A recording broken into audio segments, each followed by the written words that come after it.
대부분의 부모님들이 사실 시간 지나면 다 해결되겠지라는 마음이 많거든요. 아이가 조금 버릇이 없어도 나이가 조금 들면 예의가 생기겠지, 뭐 좋아지겠지라는 막연한 기대가 있는 건데 그냥 아이랑 계속 친구 같은 관계가 좋은 거 아닌가? 우연히 지원센터 큐 학부모 인터뷰 영상들을 보게 되었거든요. 앞으로를 어떻게 헤쳐나가지? 막 이런 생각도 하고 지원센터 큐를 만나기 전에는 그냥 아이랑 계속 친구 같은 관계가 좋은 거 아닌가? 저는 엄마에게 존댓말을 쓰진 않거든요. 그런 관계가 그냥 당연하다고 생각을 했었어요. 그냥 친구처럼 계속 지내보면 좋겠다라는 생각을 많이 했었던 것 같아요.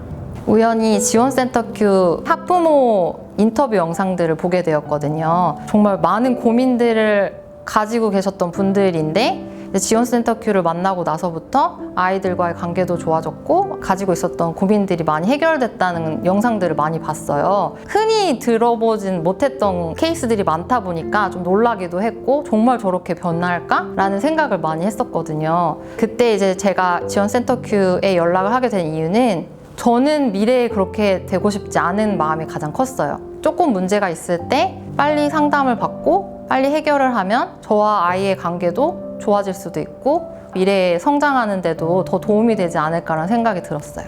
제가 제일 고민이었던 거는 제 기준으로 아이를 판단하고 제 기준대로 안 하는 아이가 밉고 화가 났던 거였거든요. 원격 프로그램을 시작하고부터는 아이의 기질과 그다음 행동 데이터를 통해서 이 아이에게 맞춤형 교육 솔루션을 제공받는다는 게 가장 좋았던 것 같아요.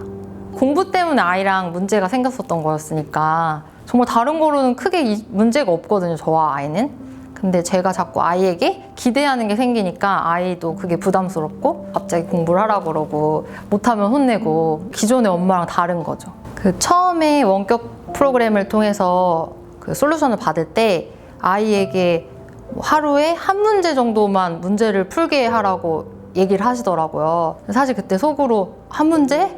한 문제로 어떻게 아이가 앞으로를 어떻게 헤쳐나가지? 막 이런 생각도 하고 원격 프로그램에서 제시한 이 교육 양이 아이에게 정말 맞는 건지 왜냐면 너무 적다고 생각했거든요, 제 기준에서는. 근데 이제 한 문제씩 다음에는 또 10문제씩 그리고 몇 페이지씩 아이가 발전하는 걸 봤을 때 믿을 수 있겠다라는 생각이 들었던 것 같아요. 저는 사실 사춘기는 그냥 당연히 오는 거라고 생각을 했거든요. 그냥 다 오는 거지 뭐 이렇게 호들갑이야 라고 생각을 했었어요. 제가 이런 얘기를 학부모들이랑 얘기를 해요. 나는 이런 거를 받아봤더니 이런 게 변화됐어. 너무 신기해 라고 얘기를 하고 너네들도 한번 가봐 라고 얘기를 하거든요. 그러면 이제 학부모들이 그런 생각을 해요.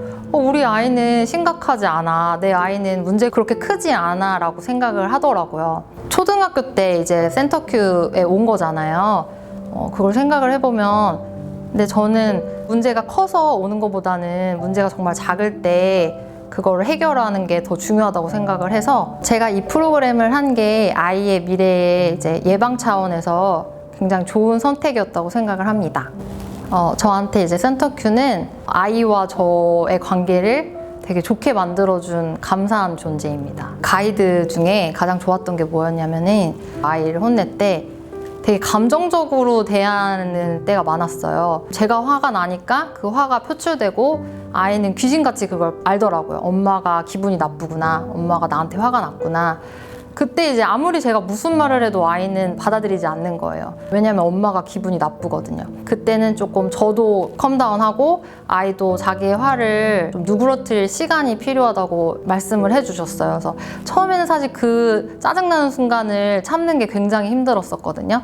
근데 이제 몇 번 가이드를 받고 나서 저도 조금 누그러뜨리고 말하고 아이에게도 시간을 주고 나니까 서로 원하는 이야기를 하게 되더라고요. 나는 왜 너에게 뭘 바랬고 너가 이렇게 해줬으면 좋겠어. 그럼 아이도 엄마가 이렇게 해서 자기가 조금 속상했어. 이런 대화가 조금 되는 것 같아서 아이를 대할 때 특히나 이런 갈등 상황에서는 이성적으로 대하는 게 더 도움이 된다는 거를 알 수 있었어요.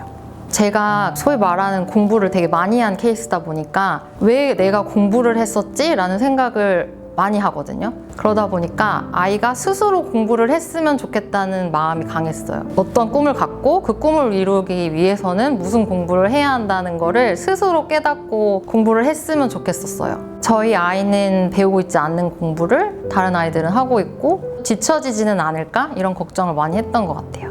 아이마다 정말 성향도 다르고 기질도 다르고 아이와 나는 별개의 존재지 나를 투영해가지고 아이에게 뭘 기대하거나 아니면 뭐를 요구하는 거는 옳지 못하다는 거를 깨닫게 되는 것 같아요. 걱정 마세요. 지원센터 큐가 해결해 드립니다. 좋아요, 구독, 댓글은 저희에게 큰 힘이 됩니다. 꼭 부탁드리겠습니다. 감사합니다.